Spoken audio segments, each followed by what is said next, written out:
هلو. هعمل معاكم كفر للبوليت جورنال لشهر مارس.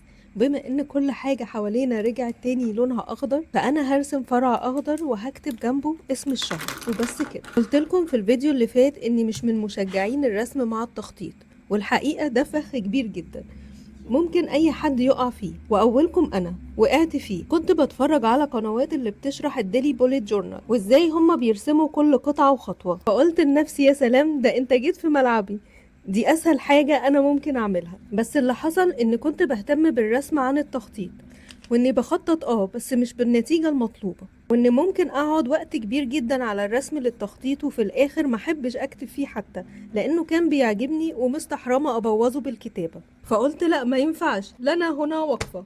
بمنتهى البساطة سألت نفسي سؤال: هو أنهي أهم في الموضوع ده بالذات، التخطيط ولا الرسم؟ وبصراحة أنا عندي أولوية للرسم والفن في كل حاجة، بس مع التخطيط بالذات كان التعود على التخطيط وإني أوجد آلية تناسبني في نفس الوقت كان هو الأهم بالنسبة لي.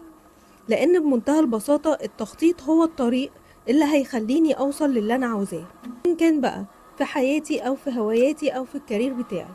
علشان كده في البداية وقفت الرسم مع التخطيط، ولما اتعودت على التخطيط أكتر ابتديت أدخل واحدة واحدة الرسم. فشوفوا انتوا ايه اللي بيشجعكم.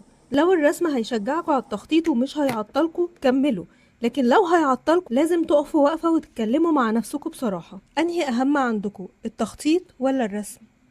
لو حابين ترسموا اكتر ممكن ناخد فرع زي ده كده او فرع صغير ونروح حاطينه هنا مثلا او هنا على الجنب ده، ممكن نزين بيه حاجات بسيطة. بس زي ما قلت لكم انا ما بهتمش قوي خلال التخطيط، او خلال التخطيط للشهر انا ما بهتمش قوي بالرسم. ممكن احط ستيكرز يعني لو انا عاوزة، لكن غير كده انا ما بعملش ده. انا بكتب الايام، بكتب الحاجات اللي انا عاوزة اعملها، ده اهم عندي.